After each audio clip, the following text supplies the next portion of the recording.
Chapter 7, Freedom. The highest form of wealth is the ability to wake up every morning and say, I can do whatever I want today.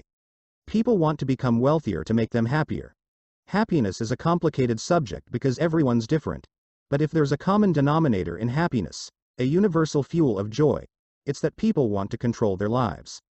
The ability to do what you want, when you want, with who you want, for as long as you want, is priceless.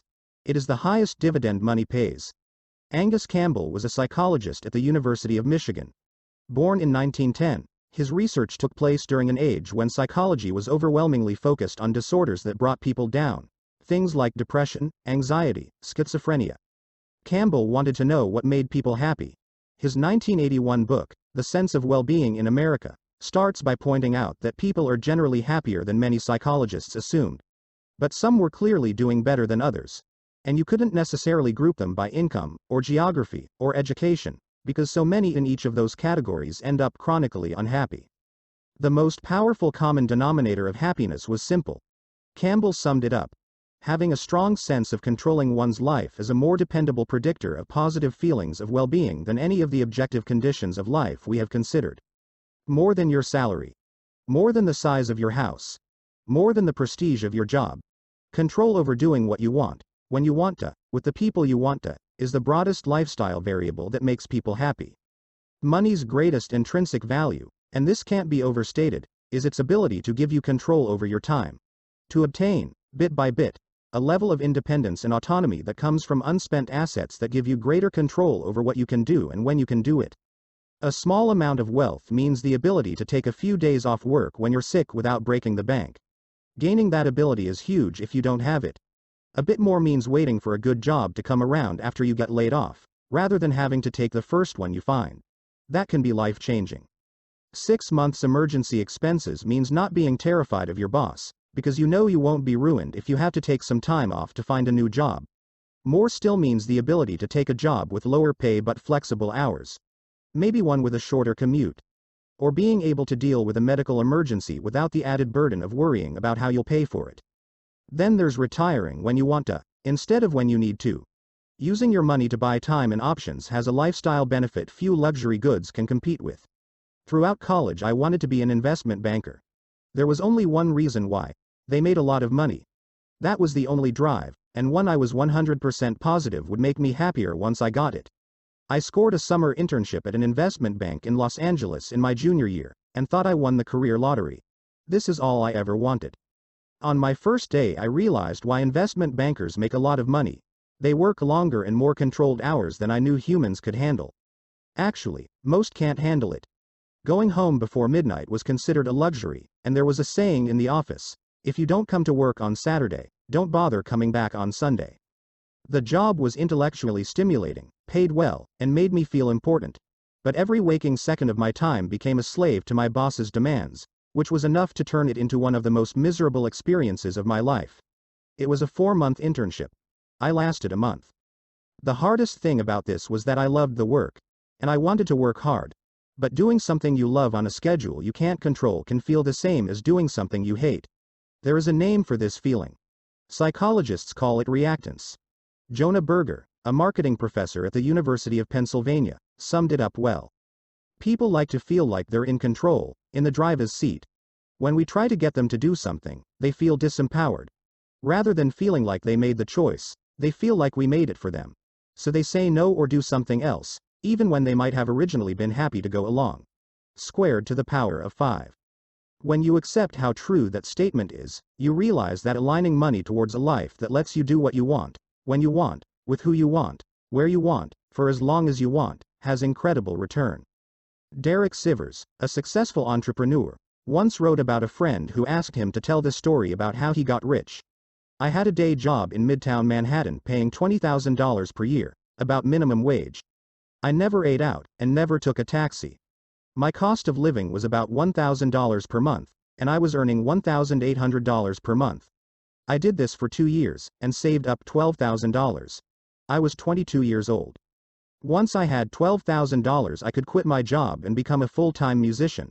I knew I could get a few gigs per month to pay my cost of living. So I was free. I quit my job a month later, and never had a job again. When I finished telling my friend this story, he asked for more. I said no, that was it. He said, no. What about when you sold your company? I said no, that didn't make a big difference in my life. That was just more money in the bank. The difference happened when I was 22. Squared to the power of 6. The United States is the richest nation in the history of the world. But there is little evidence that its citizens are, on average, happier today than they were in the 1950s, when wealth and income were much lower, even at the median level and adjusted for inflation. A 2019 Gallup poll of 150,000 people in 140 countries found that about 45% of Americans said they felt a lot of worry the previous day. Squared to the power of 7, the global average was 39%. 55% of Americans said they felt a lot of stress the previous day. For the rest of the world, 35% said the same. Part of what's happened here is that we've used our greater wealth to buy bigger and better stuff. But we've simultaneously given up more control over our time. At best, those things cancel each other out. Median family income adjusted for inflation was $29,000 in 1955. Squared to the power of 8 in 2019, it was just over $62,000. We've used that wealth to live a life hardly conceivable to the 1950s American, even for a median family. The median American home increased from 983 square feet in 1950 to 2,436 square feet in 2018. The average new American home now has more bathrooms than occupants. Our cars are faster and more efficient, our TVs are cheaper and sharper. What's happened to our time, on the other hand, barely looks like progress. And a lot of the reason has to do with the kind of jobs more of us now have. John D. Rockefeller was one of the most successful businessmen of all time. He was also a recluse, spending most of his time by himself. He rarely spoke, deliberately making himself inaccessible and staying quiet when you caught his attention. A refinery worker who occasionally had Rockefeller's ear once remarked, "He lets everybody else talk, while he sits back and says nothing." When asked about his silence during meetings, Rockefeller often recited a poem. A wise old owl lived in an oak. The more he saw, the less he spoke. The less he spoke, the more he heard. Why aren't we all like that wise old bird? Rockefeller was a strange guy. But he figured out something that now applies to tens of millions of workers. Rockefeller's job wasn't to drill wells, load trains, or move barrels. It was to think and make good decisions. Rockefeller's product, his deliverable, wasn't what he did with his hands, or even his words. It was what he figured out inside his head. So that's where he spent most of his time and energy. Despite sitting quietly most of the day in what might have looked like free time or leisure hours to most people, he was constantly working in his mind, thinking problems through. This was unique in his day. Almost all jobs during Rockefeller's time required doing things with your hands. In 1870, 46% of jobs were in agriculture, and 35% were in crafts or manufacturing, according to economist Robert Gordon. Few professions relied on a worker's brain. You didn't think. You labored, without interruption, and your work was visible and tangible. Today, that's flipped. 38% of jobs are now designated as managers, officials, and professionals. These are decision-making jobs. Another 41% are service jobs that often rely on your thoughts as much as your actions. More of us have jobs that look closer to Rockefeller than a typical 1950s manufacturing worker, which means our days don't end when we clock out and leave the factory. We're constantly working in our heads, which means it feels like work never ends. If your job is to build cars, there is little you can do when you're not on the assembly line. You detach from work and leave your tools in the factory. But if your job is to create a marketing campaign, a thought-based and decision job, your tool is your head, which never leaves you. You might be thinking about your project during your commute, as you're making dinner, while you put your kids to sleep, and when you wake up stressed at 3 in the morning.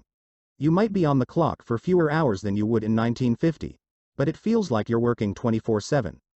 Derek Thompson of The Atlantic once described it like this: if the operating equipment of the 21st century is a portable device, this means the modern factory is not a place at all. It is the day itself. The computer age has liberated the tools of productivity from the office. Most knowledge workers, whose laptops and smartphones are portable all-purpose media-making machines, can theoretically be as productive at 2 p.m. in the main office as at 2 a.m. in a Tokyo WeWork or at midnight on the couch. Squared to the power of 9. Compared to generations prior, control over your time has diminished. And since controlling your time is such a key happiness influencer, We shouldn't be surprised that people don't feel much happier even though we are, on average, richer than ever. What do we do about that? It's not an easy problem to solve, because everyone's different. The first step is merely acknowledging what does, and does not, make almost everyone happy. In his book 30 Lessons for Living, gerontologist Carl Pillemer interviewed 1,000 elderly Americans looking for the most important lessons they learned from decades of life experience. He wrote, "No one, not a single person out of 1,000, said that to be happy you should try to work as hard as you can to make money to buy the things you want. No one, not a single person, said it's important to be at least as wealthy as the people around you, and if you have more than they do it's real success. No one, not a single person, said you should choose your work based on your desired future earning power. What they did value were things like quality friendships, being part of something bigger than themselves, and spending quality, unstructured time with their children. Your kids don't want your money, or what your money buys, anywhere near as much as they want you. Specifically, they want you with them," Pillemer writes. Take it from those who have lived through everything. Controlling your time is the highest dividend money pays. Now, a short chapter on one of the lowest dividends money pays.